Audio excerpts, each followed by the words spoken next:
بسم الله الرحمن الرحيم ولقد آتيناك سبعا من المثاني والقرآن العظيم صدق الله العظيم۔ محترم بزرگوں، دوستوں اور میری پیاری ماؤں بہنوں اور عزیز طلبہ، عزیز طالبات، میں سب سے پہلے دل کی گہرائیوں سے ان تین حافظ بچوں کو مبارکباد دیتا ہوں،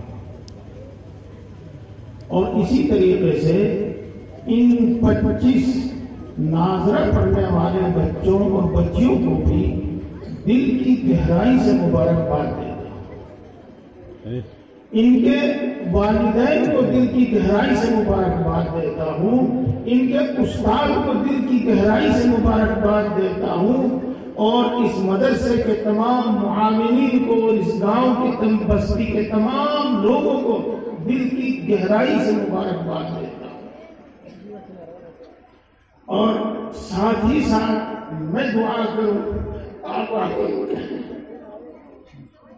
اے اللہ ہمارے بیٹیوں کو بھی حافظ قرآن بنا، اے اللہ ہمارے پوتے پوتیوں کو بھی حافظ قرآن بنا، اے اللہ ہمارے نواسیوں کو بھی حافظ قرآن بنا، اے اللہ امت کے ہر بچے کو حافظ قرآن بنا۔ دوستو، یہ چیز چونکہ بار بار ہمارے سامنے آتی رہتی ہے، اس لیے اس کی جو اہمیت ہمارے دل میں ہونی چاہیے اور اس کا جو مرتبہ اور مقام ہمارے دل میں ہونا چاہیے، اس میں کمی آ جاتی ہے۔ میں سب سے پہلے آپ کو یہ بتاؤں کہ میں نے اتنے پرجوش انداز میں ان سب لوگوں کو مبارکباد کیوں دی؟ اس لیے دی کہ یہ اتنا بڑا کارنامہ ہے، اتنا بڑا کارنامہ ہے، اتنا بڑا کارنامہ ہے کہ میں اس کے انجام دینے پر اپنے الفاظ اور اپنے جذبات کو کم سمجھتا ہوں۔ میرے دوستوں، اس کو کیوں اٹھایا؟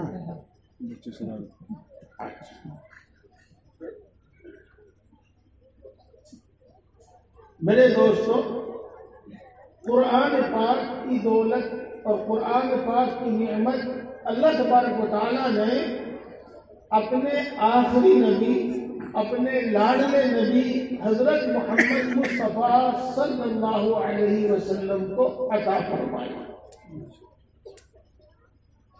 اور یہ کتنی بڑی دولت ہے، کتنی بڑی دولت ہے کہ اللہ رب العزت قرآن پاک میں اپنی اس نعمت کا احسان جتلاتے ہیں اپنے نبی کے اوپر،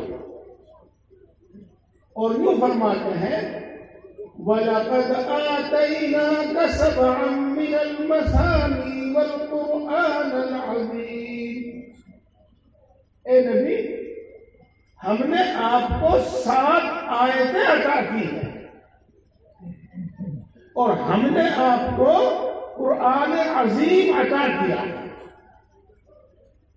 بات ابھی شاید سمجھ میں نہ آئی۔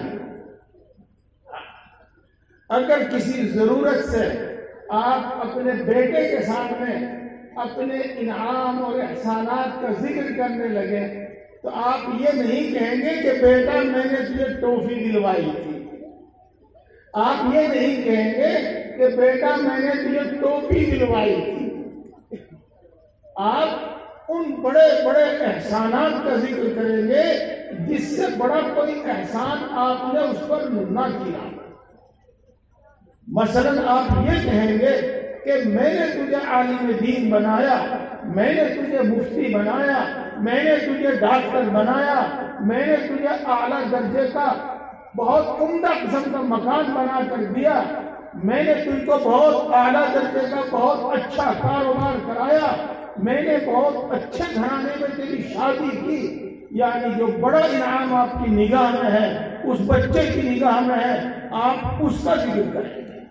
تو رسول اللہ صلی اللہ علیہ وسلم پر اللہ تبارک و تعالیٰ کے سینکڑوں انعام اور ہزاروں انعام، لیکن اللہ تبارک و تعالیٰ ان انعامات میں سے اس کا ذکر فرماتے ہیں وَلَقَدْ آتَيْنَاكَ سَبْعًا مِّنَ الْمَثَانِي وَالْقُرْآنَ الْعَظِيمَ۔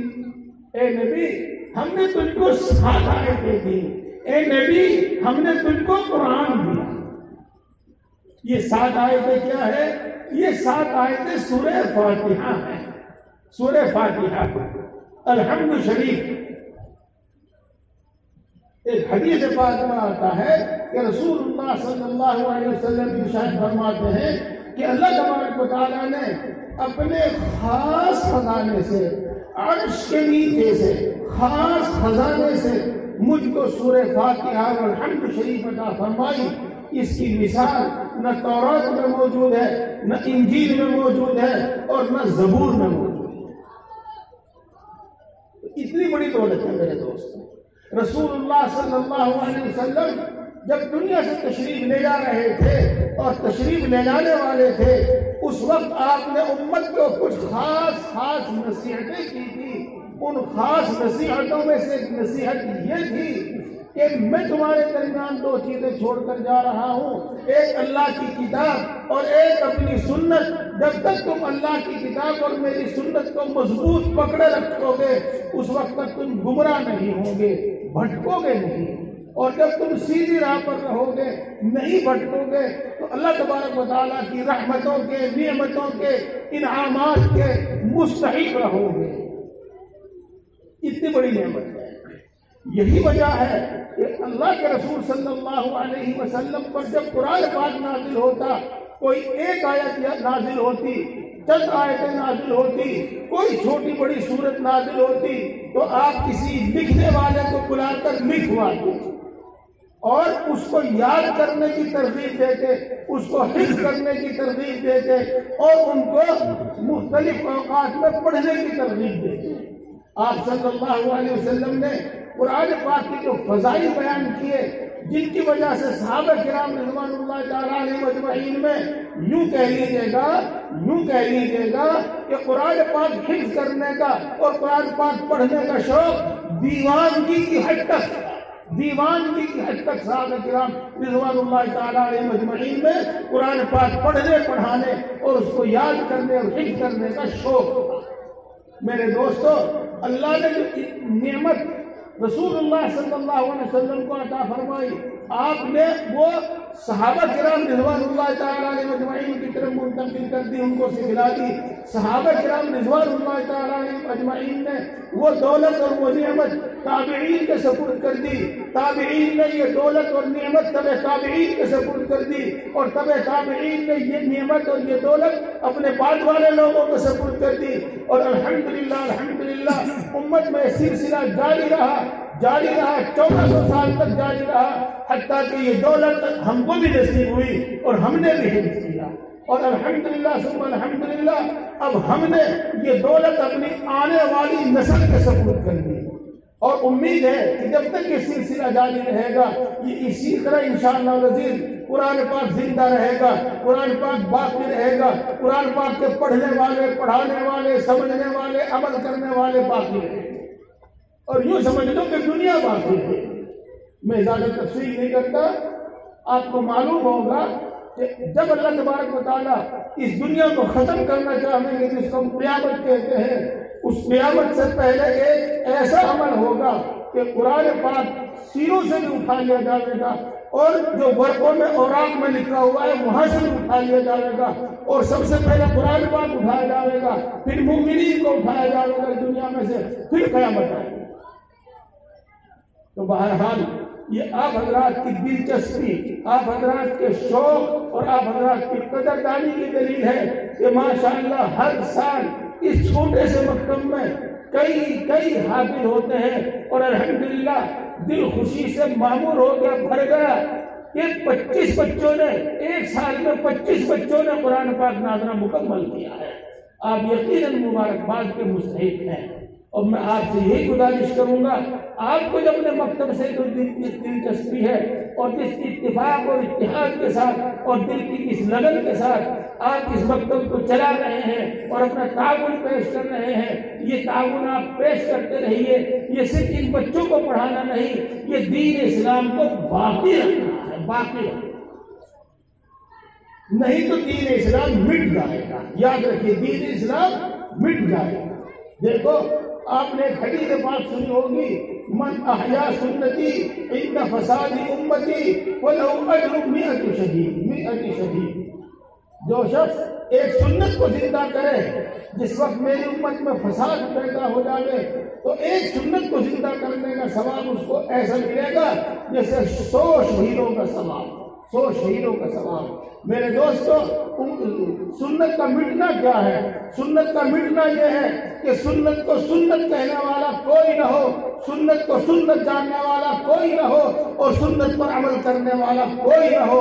پھر کوئی اللہ کا بندہ کھڑا ہو اور یہ بتا دے کہ یہ عمل سنت ہے اور اس پر عمل کرنا ہے، عمل کر کے دکھا دے، عمل کرنے والے پیدا کر دے، یہی ہے سنت کا زندہ کرنا، جس پر 100 شہیدوں کا ثواب ہے۔ میرے دوستو، قرآن پاک کو زندہ رکھنا یہی ہے کہ ہم قرآن پاک پڑھتے رہیں، پڑھاتے رہیں اور اپنی نسلوں میں اس کو منتقل کرتے رہیں۔ 1 نہیں، 2 نہیں، 10 نہیں، ہماری بستی میں ہر بچہ کم از کم قرآن پاک نازلہ پڑھنے والا ضرور ہو۔ ارے ضرور نہیں، ضرور بھی ضرور ہو، نہیں ضرور بھی ضرور نہیں، ضرور بھی ضرور، ضرور بھی ضرور، ضرور بھی ضرور ہو، ہر حال میں۔ اس لیے کہ رسول اللہ صلی اللہ علیہ وسلم ارشاد فرماتے ہیں کہ جس سینے میں کچھ بھی قرآن پاک نہ ہو، وہ سینہ ایسا ہے جیسا کہ اجڑا ہوا گھر، ٹوٹا ہوا گھر، پھوٹا ہوا گھر، جس کی کڑیاں ٹوٹ گئی ہو، جس کا شٹیر ٹوٹ گیا ہو، جس کی چھت زمین پر گر گئی ہو، جس کی دیواریں زمین پر گر گئی ہو، اس کو کہتے ہیں ویران گھر۔ تو جس سینے میں کچھ بھی قرآن پاک نہ ہو، وہ ویران گھر کی طرح ہے۔ میرے دوستو، جی تو چاہتا ہے کہ اس وقت دل کھول کر اور جی بھر کر قرآن پاک کے فضائل بیان کیے جائیں، قرآن پاک کا اجر و ثواب بیان کیے جائیں، لیکن عام طور سے ان جلسوں میں دیر اتنی ہو جاتی ہے کہ وقت اس کی اجازت نہیں دیتا۔ میں آپ کو بس ایک ہی بات بتا کے اپنی بات ختم کر رہا ہوں۔ دوستو، ہم اور تم گاؤں دیہات کے رہنے والے ہیں، اسی زبان میں انہی الفاظ میں گفتگو زیادہ مناسب رہے گی کہ وہ بات سمجھ میں آتی۔ میرے دوستو، ان بچوں سے تو میں بعد میں بات کروں گا، تھوڑی سی بہت ہی مختصر سی، پہلے بہت مختصر سی بات اپنے بڑوں سے کروں، ان کے ماں باپ سے کروں۔ جس نے اپنے ایک بچے کو حافظ بنا دیا اور جس نے اپنے ایک بچے کو ناظرہ قرآن پڑھا دیا، بس اس کے تو یوں سمجھو کہ وارے کے نیارے ہو گئے۔ اب اس کے اجر و ثواب کا کوئی ٹھکانہ نہیں، اس کے اجر و ثواب کا کوئی ٹھکانہ نہیں۔ میرے دوستو، آپ نے ایک بچہ حافظ بنا دیا اپنا، ایک بچہ قرآن پاک ناظرہ پڑھا دیا آپ نے۔ اب کم از کم درجے کی بات یہ ہے کہ یہ بچہ جب تک زندہ رہے گا قرآن پاک پڑھے گا اور قرآن پاک کا ثواب اس کو ملے گا۔ جتنا ثواب اس کو ملے گا، آپ کو یہ ثواب پہنچاوے یا نہ پہنچاوے، اس کا ایٹومیٹک ثواب آپ کو پہنچتا رہے گا۔ اگر یہ بچہ روزانہ ایک پارہ پڑھتا ہے تو ایک پارے کا ثواب پڑھنے والے کو تو ملے گا، لیکن اس کے باپ کو بھی ملے گا، اس کی ماں کو بھی ملے گا، جن بہن بھائیوں نے اس کا تعاون کیا تھا ان کو بھی ملے گا، استاد محترم کو بھی ملے گا، اور جن لوگوں نے مدرسے کا تعاون کیا، مدرسہ قائم کیا، مدرسہ چلایا، مدرسہ چلانے میں تعاون کیا، ان سب کو ملے گا۔ ایک پارے کا روزانہ ثواب ان کو ملے گا، مثلاً اگر وہ پڑھتا ہے اور اپنے علم پر وہ عمل کرتا ہے، عمل کا ثواب اس کو تو ملے گا، لیکن جس کا بھی تعاون ہے اس میں، ماں کا، باپ کا، بہن کا، بھائی کا، ماموں کا اور پوری بستی میں رہنے والوں کا مدرسے میں جو تعاون ہے، یہ اس بچے کے لیے جو تعاون ہے، ان سب کو بھی ثواب ملتا ہے۔ تو دیکھو میرے دوستو، اور اگر اس نے خوش نصیبی سے آگے پڑھانا بھی شروع کر دیا تو پھر تو کوئی حساب ہی نہیں لگایا جا سکتا۔ مثلا ایک بچے نے 10 حافظ بنا دیے تو دیکھو آپ کو اپنے اس بچے کے اعمال کا بھی ثواب ملتا رہے گا، اور اس نے جن 10 بچوں کو حافظ بنایا ان کے عمل کا ثواب بھی آپ کو ملتا رہے گا۔ سبحان اللہ۔ پھر جب ان بچوں نے مثلا 10 بچے کر کے 100 حافظ بنا دیے، آپ کو اپنے بچے کے نیک اعمال کا قرآن پڑھنے کا ثواب ملے گا۔ جن 10 بچوں کو اس نے حافظ بنایا ان کے نیک اعمال کا قرآن پڑھنے کا ثواب ملے گا، اور جن 100 بچوں کو انہوں نے حافظ بنایا ان کے قرآن پاک پڑھنے کا اور ان کا ثواب ملے گا۔ اب ان 100 بچوں کو آپ پھر آگے لے جاؤ، 1000 ہو جائیں گے، اور 1000 کے 10,000 ہو جائیں گے، اور 10,000 کے پھر لاکھ ہو جائیں گے۔ غرض کے سلسلہ روز بروز بڑھتا رہے گا۔ آپ کو کچھ معلوم نہیں کہ میرے نامہ اعمال میں اتنا ثواب یہ کہاں سے آ رہا ہے۔ آج بتا دیتا ہوں آپ کو میرے دوستو، یہ ثواب آپ کے نامہ اعمال میں یہاں سے آ رہا ہے کہ آپ نے اپنے بچے کو حافظ قرآن بنایا، آپ نے اپنے بچے کو ناظرہ قرآن پڑھایا، یہ ثواب یہاں سے آ رہا ہے۔ اس واسطے میرے دوستوں، میرے بزرگوں، اس کو کوئی معمولی چیز نہ سمجھو۔ صرف اس وجہ سے کہ حافظ صاحب کی بہت بڑی نوکری نہیں ہوتی، حافظ صاحب کا بہت بڑا عہدہ نہیں ہوتا، اس وجہ سے حقیر نہ سمجھو۔ اس واسطے کہ قرآن پاک اور علم دین اس واسطے ہے ہی نہیں، بلکہ جو شخص قرآن پاک کے واسطے سے، علم دین کے واسطے سے دنیا کماتا ہے وہ تو جائز بھی نہیں ہے۔ لیکن آپ اس تنخواہ کو، یہ معمولی وظیفے کو جو آپ اپنے امام کو دیتے ہیں یا اپنے مکتب کے مدرس کو دیتے ہیں، اس کو اس میں شامل اور داخل نہ سمجھیے۔ یہ جائز ہی نہیں ہے، بالکل حلال اور طیب اور سب سے اچھا طریقہ ہے زندگی گزارنے کا، اور سب سے اچھا ذریعہ معاش ہے یہ۔ اس کی تفصیل پھر کبھی ہو۔ میرے دوستو، ایک تو بات یہ سمجھ لو، دیکھو جو میں نے آپ کو کہا تھا کہ وارے کے دیارے ہو جائیں گے، ایسا ہی ہے۔ اور سمجھو میرے دوستو، آج ان بچوں کا حال پوچھو جن کے سر پر پگڑی باندھی گئی ہے۔ آج ان بچوں کا دل دیکھو جن کو ردائے فضیلت یا ردائے قرآن پاک عطا کی گئی ہے۔ کیا کتنی خوشی ان کے دل کے اندر ہوگی، اور کتنی خوشی ان کے ماں باپ کو ہوگی، کتنی خوشی ان کو ہوگی، کتنی خوشی ان کے ماں باپ کو ہوگی۔ میرے دوستو، اسی طرح سمجھ لیجیے گا، آج پگڑی ان کے ماں باپ کے سر پر نہیں باندھی گئی، آج ان بچوں کے سر پر پگڑی باندھی گئی۔ کل قیامت کے دن اے میرے بھائیوں، میری بہنوں، کل قیامت کے دن ان بچوں کے ماں باپ کے سر پر پگڑی باندھی گئی۔ کل قیامت کے دن ان بچوں کے ماں باپ کے سر پر پگڑی باندھی جائے گی۔ حدیث پاک میں یہ آتا ہے کہ جس ماں باپ نے اپنے بچے کو حافظ بنایا، میدان حشر میں اس کو ایک ایسا تاج پہنایا جائے گا کہ اس کی چمک کے سامنے سورج بھی شرمندہ ہوگا۔ اس لیے میرے دوستو، اپنی سی پوری محنت آپ کو کرنی ہے، اپنی سی پوری کوشش آپ کو اس کے لیے کرنی ہے۔ جن کو اللہ نے بچے دیے ہیں وہ اپنے بچوں کو پڑھاؤ، ان پر خرچ کرو، اور جن کے بچے نہیں ہیں یا پڑھنے کے لائق نہیں ہیں یا پڑھا چکے ہیں، وہ امت کے بچوں پر خرچ کرے، ان کے لیے دعا کرے، ان کے لیے سامان مہیا کرے۔ ماشاءاللہ آپ نے 1-2 درسگاہ بنائی ہوئی ہے، بڑی خوبصورت سی درسگاہ نظر آ رہی ہے۔ اس میں ساری چیزوں کا انتظام رہے ان بچوں کے واسطے، تاکہ امام صاحب پورے سکون کے ساتھ اور یہ بچے پورے اطمینان کے ساتھ قرآن پاک پڑھ سکیں۔ اور میں بات ختم کر رہا ہوں۔ میرے دوستو، آج کا وقت کچھ ایسا دکھائی دے رہا ہے کہ بچوں کو تھوڑی دیر کے لیے مکتب بھیجتے ہیں اور پھر بھیجتے ہیں اسکول میں، تو دیکھ لو، یہ فضائل بیان کرنے سے اور قرآن پاک کی ترغیب دینے سے یہ مقصد ہرگز نہیں ہے کہ آپ اسکول میں نہ پڑھاؤ، بلکہ بچوں کو قرآن پاک پڑھاؤ، اور ان کو اتنا وقت تو دو کم سے کم جس میں وہ ناظر قرآن پاک پڑھ سکے، جس میں استاد ان کو کچھ پڑھا سکے۔ ایسا نہ ہو کہ آیا گیا کچھ بھی نہیں، اتنا وقت تو دو ان کو۔ ہاں، چلو بات پھر ہوگی انشاءاللہ. آج تو مجھے وقت کچھ زیادہ نظر آ رہا ہے اس لیے میں چھوڑ رہا ہوں. اب میں تھوڑی سی گزارش کرتا ہوں ان بچوں سے بھی جنہوں نے حفظ قرآن مکمل کیا ہے، ان بچوں سے بھی جنہوں نے قرآن پاک ناظرہ پورا کیا ہے. میرے بھائیوں اور میرے پیاروں، اس کی لاج رکھنا، ہمیشہ اس کی لاج رکھنا، ہمیشہ اس کی لاج رکھنا. اللہ نے تمہیں جو دولت دی ہے اس کی قدر کرنا. بس ایک بات سناتا ہوں میں آپ کو، پھر آگے چلیں گے. ایک بات سناتا ہوں.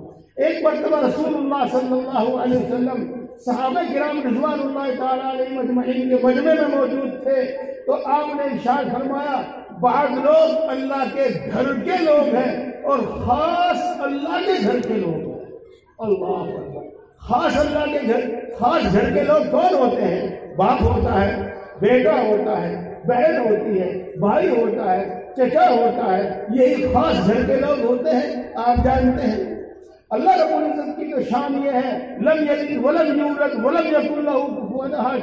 نہ اللہ سے کوئی پیدا ہوا نہ وہ کسی سے پیدا ہوا، اور اللہ تبارک تعالیٰ کی بیوی بھی نہیں ہے. ولم تکن لہ صاحبہ. تمام صحابہ جانتے تھے کہ اللہ کی شان تو یہ ہے، لیکن اس کے باوجود اللہ کے رسول صلی اللہ علیہ وسلم یہ ارشاد فرماتے ہیں کہ خاص گھر کے لوگ ہیں کچھ اللہ کے خاص گھر کے لوگ.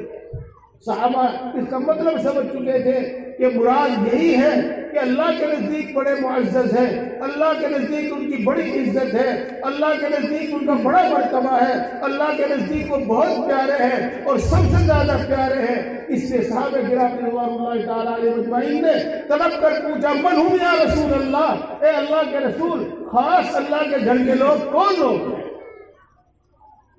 تو رسول اللہ صلی اللہ علیہ وسلم نے ارشاد فرمایا ہم اہل القرآن، وہ قرآن والے ہیں، قرآن پڑھنے والے اور قرآن پڑھانے والے ہیں. تو میرے بھائیوں اور میرے بچوں، تم اللہ کے خاص گھرانے کے لوگوں میں شامل ہو گئے ہو. اس لیے ہمیشہ قرآن پاک پڑھنا اور ہمیشہ اس کو یاد رکھنا، اور اللہ تبارک و تعالیٰ جتنی توفیق دے، جتنی ہمت دے، آپ اس قرآن پاک کو دوسروں کو بھی پڑھانا. انشاءاللہ جب یہ دونوں باتیں جمع ہو جائیں گی تو پھر اہل القرآن میں یقیناً آپ کا شمار ہوگا.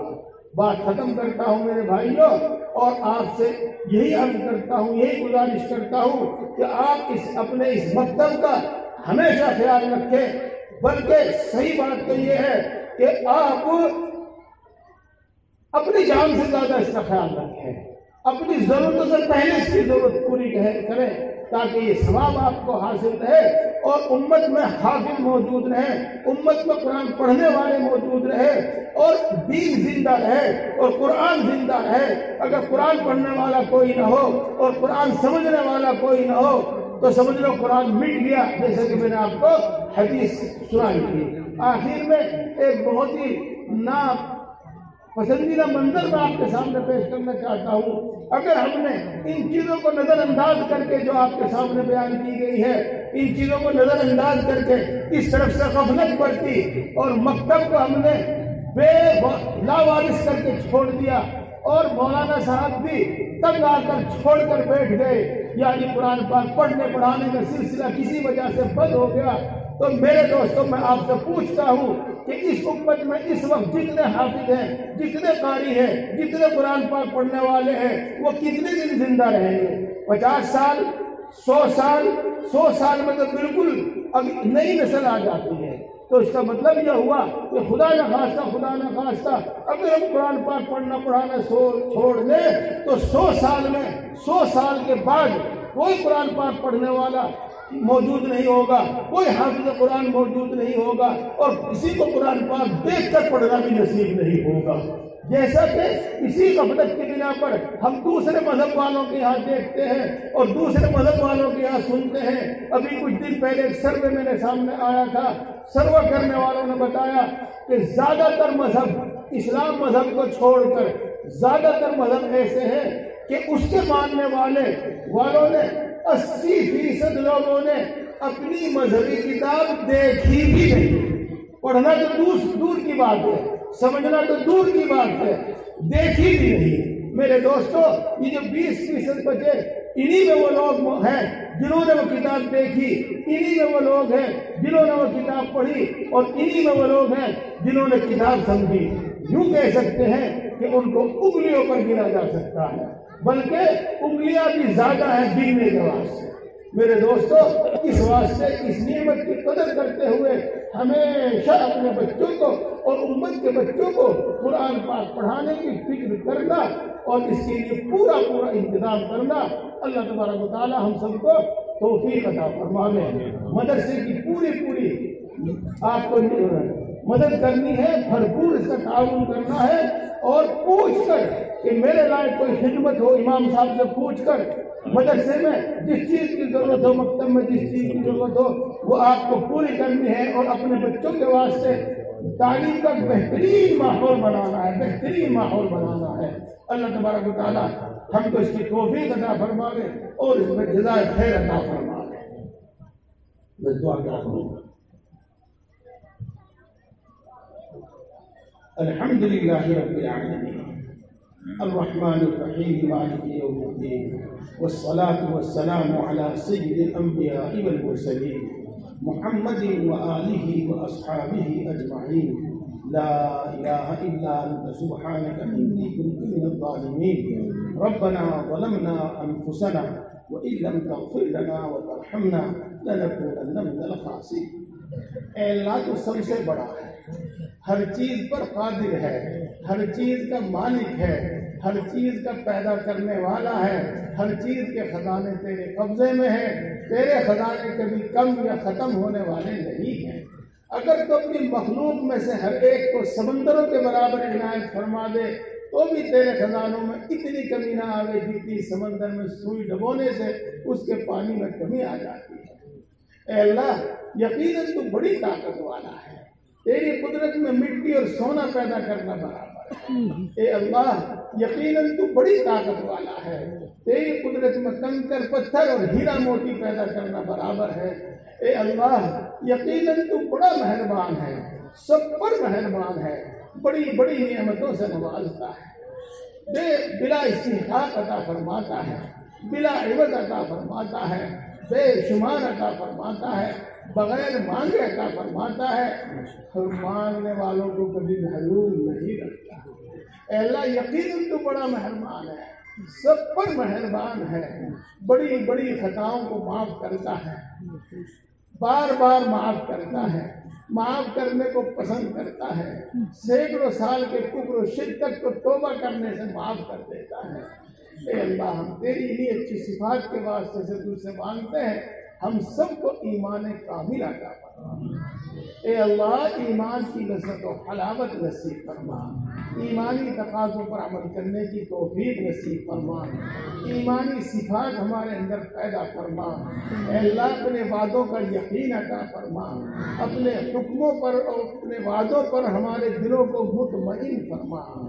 اے اللہ، اپنی صفات کی پہچان عطا فرما، اپنی صفات کا یقین عطا فرما، اپنی محبت و معرفت عطا فرما، اپنا خوف عطا فرما۔ اے اللہ، اپنے نبی کی محبت عطا فرما، نیک لوگوں کی محبت عطا فرما۔ اے اللہ، ہم سب کو کل عالم کے انسانوں کو ہدایت عطا فرما۔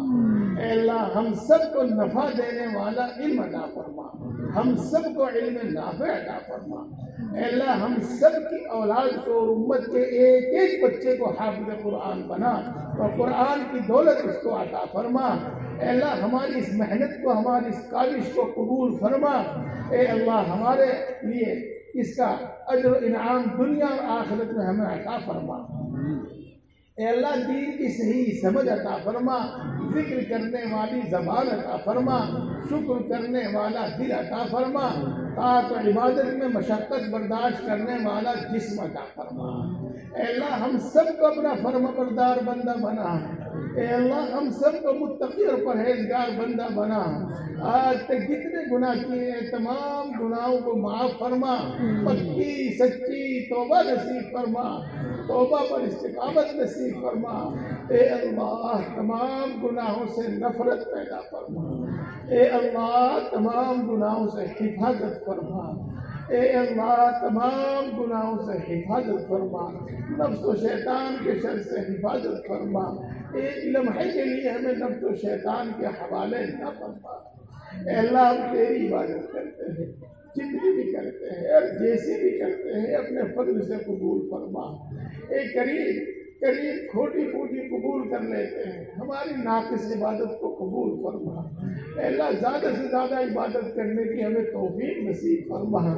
اے اللہ اپنی طاعت و عبادت میں ہماری مدد فرما، اپنی طاعت و عبادت کو ہمارے لیے آسان فرما۔ اے اللہ ساری مخلوق تیری محتاج ہے، تو کسی کا محتاج نہیں ہے۔ اے اللہ اپنے فضل و کرم سے ہم سب کی تمام ضرورتیں پوری فرما۔ اے اللہ اپنے فضل و کرم سے ہم سب کی تمام ضرورتیں پوری فرما، اپنے سوا کسی کا محتاج نہ بنا۔ اے اللہ اپنے سوا کسی کا محتاج نہ بنا۔ اے اللہ بیماری اور بڑھاپے میں جب ہمارے ہاتھ پاؤں بھی ہمارا ساتھ نہ دے اس وقت بھی ہمیں کسی کا محتاج نہ بنا۔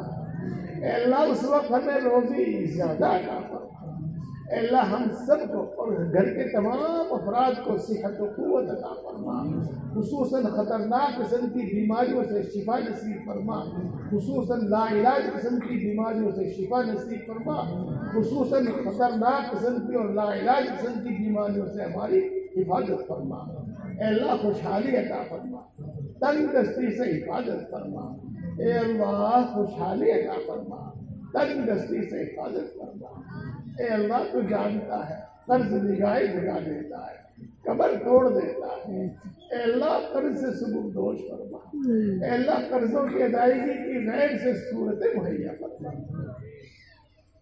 اے اللہ جس کو مکان کی ضرورت ہے اس کو کشادہ مکان عطا فرما، اور جس کو دکان کی ضرورت ہے اس کو موقع کی دکان عطا فرما، اور جس کو کاروبار کی تلاش ہے اس کو بابرکت حلال کاروبار عطا فرما، اور جس کو کاروبار عطا کیا ہے اے اللہ اس میں ترقی عطا فرما، اس کی حفاظت فرما، بری نگاہوں سے اس کی حفاظت فرما۔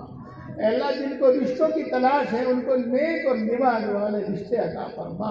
اے اللہ ان کو نیک اور نبھا والے رشتے عطا فرما۔ جن کے رشتوں میں کوئی بھی رکاوٹ ہے اللہ ہر رکاوٹ کو دور فرما، غیب سے انتظام فرما۔ اے اللہ جن کو اولاد کی تمنا ہے ان کو نیک و صالح اولاد عطا فرما، اور جن کو اولاد عطا فرمائی ہے اے اللہ ان کی اولاد کو نیک بنا، ماں باپ کی آنکھوں کی ٹھنڈک بنا، دل کی راحت بنا۔ اے اللہ ان کو آوارہ ناکارہ ہونے سے بچا لیں۔ اے اللہ ان کو آوارہ ناکارہ ہونے سے بچا لیں۔ اے اللہ ہمارے گھروں میں برکتیں، چین، سکون اور سکینہ نازل فرما۔ اے اللہ ہمارے گھروں میں برکتیں، رحمتیں، چین، سکون اور سکینہ نازل فرما۔ اے اللہ ہمارے درمیان اتفاق اور اتحاد پیدا فرما، ہمارے آپسی جھگڑے ختم فرما، خصوصاً ماں باپ اور اولاد کے آپسی جھگڑے ختم فرما، خصوصاً میاں بیوی کے آپسی جھگڑے ختم فرما۔ اے اللہ ہم ہر ایک کا حق پہچاننے اور ادا کرنے کی ہمیں توفیق نصیب فرما، خصوصاً ماں باپ کی عزت اور خدمت کرنے کی ہمیں توفیق نصیب فرما۔ اے اللہ مال، جان، ایمان، عزت و آبرو کی حفاظت فرما، کسی ظالم کو ہم پر مسلط نہ فرما، کسی بے رحم کو ہم پر مسلط نہ فرما۔ اے اللہ جو ناجائز مقدمات میں پھنسے ہوئے ہیں ان کو باعزت بری فرما، جو اپنے حق کے لیے ڈر رہے ہیں ان کو ان کا حق عطا فرما۔ اے اللہ مرتے وقت کلمہ نصیب فرما۔ اے اللہ ایمان پر خاتمہ فرما، مرتے وقت کلمہ نصیب فرما، موت کی سختی سے حفاظت فرما، قبر کے عذاب سے حفاظت فرما، میدان حشر کی سختیوں سے حفاظت فرما۔ اے اللہ تو اپنے بندوں میں سے بہتوں کو بغیر حساب کے بخشے گا۔ اے اللہ ہم سب کو بغیر حساب کے معاف فرما دیجیے، بغیر حساب کے بخش دیجیے۔ اے اللہ ہم سب کو، پوری امت کو اے اللہ جنت الفردوس میں جگہ عطا فرما، جہنم سے حفاظت فرما۔ اے اللہ پوری امت مسلمہ کی مغفرت فرما، ہمارے ماں باپ کی مغفرت فرما، ہمارے بیوی بچوں کی مغفرت فرما، ہمارے بہن بھائیوں کی مغفرت فرما، ہمارے اعزاء اقربا دوست احباب کی مغفرت فرما۔ اے اللہ ہمارے اساتذہ، ہمارے مشائخ کی مغفرت فرما۔ اے اللہ امت کے اندر بیداری اور سمجھداری پیدا فرما، اسلام اور مسلمانوں کو عزت اور غلبہ نصیب فرما۔ اے اللہ خصوصاً ہماری نوجوان نسل پر اپنا فضل فرما، ان سب کو نیک بنا، ایمانی غیرت، ایمانی حمیت، دینی غیرت، دینی حمیت ان کے اندر پیدا فرما اور دین کی صحیح سمجھ ان کو عطا فرما۔ اے اللہ جن برائیوں کی طرف یہ دوڑے چلے جا رہے ہیں ان برائیوں سے ان کے دل کے اندر نفرت پیدا فرما۔ اے اللہ دین کی نصرت کرنے والوں کی نصرت فرما، اے اللہ دین کی نصرت کرنے والوں کی نصرت فرما۔ اے اللہ اس مدرسے کو دن دونی رات چوگنی ترقی عطا فرما۔ اے اللہ اس کی تمام ضرورتیں پوری فرما، اے اللہ اس کی تمام ضرورتیں پوری فرما۔ اے اللہ جو اس کی ضرورتیں پوری کرتے ہیں تو ان کی ضرورت پوری فرما، اے اللہ جو اس کی ضرورت پوری کرتے ہیں تو ان کی ضرورت پوری فرما۔ اے اللہ جو اس مدرسے میں دیتے ہیں تو ان کو خوب خوب عطا فرما، اے اللہ جو اس مدرسے میں دیتے ہیں تو ان کو خوب خوب عطا فرما۔ جنہوں نے اس مدرسے میں دیا ہے اے اللہ اس وقت دیا ہے یا دوسرے وقتوں میں دیا ہے اے اللہ تو ان کو خوب خوب عطا فرما، ان کی بھرپور نصرت فرما، اے اللہ ان کی بھرپور نصرت فرما۔ اے اللہ اے اللہ اے ہم سب کو پیدا کرنے والے، اے اللہ اے ہم سب کو پالنے والے، اے اللہ اے ماں سے زیادہ محبت کرنے والے، اے اللہ اے باپ سے زیادہ مہربان، ہم اپنا دکھ تجھی کو سناتے ہیں، تجھی سے فریاد کرتے ہیں اور سب ضرورت تیرے ہی سامنے رکھتے ہیں، تیرے سوا کسی سے کوئی امید نہیں رکھتے، ہم تیری ہی عبادت کرتے ہیں اور تجھی سے مانگتے ہیں اور تیرے سوا کسی سے کوئی امید نہیں رکھتے۔ اے اللہ سچ تو یہ ہے، اے اللہ سچ تو یہ ہے کہ تیرے سوا کسی میں کوئی طاقت اور کوئی مجال ہے ہی نہیں۔ اے اللہ سچ تو یہ ہے کہ تیرے سوا کسی میں کوئی طاقت اور کوئی مجال ہے ہی نہیں۔ اے اللہ اپنے فضل و کرم سے اور اپنے نبی پاک حضرت محمد مصطفیٰ صلی اللہ علیہ وسلم کے صدقہ طفیل سے ہم سب کی اور خصوصاً حاضرین مجلس کی جس نے بھی اس وقت تیرے سامنے ہاتھ اٹھائے ہوئے ہیں اے اللہ ان سب کی جائز مرادیں پوری فرما، جائز تمنائیں پوری فرما، جائز مرادیں پوری فرما، جائز تمنائیں پوری فرما، جائز مقاصد میں کامیابی عطا فرما۔ اے اللہ ہر مشکل کو آسان فرما، ہر پریشانی کو دور فرما۔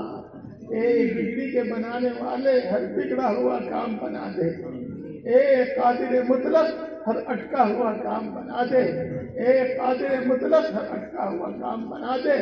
اے اللہ ہم تیرے سامنے ہاتھ پھیلائے ہوئے ہیں، پورے یقین کے ساتھ اور پوری امید کے ساتھ تیرے سامنے ہاتھ پھیلائے ہوئے ہیں۔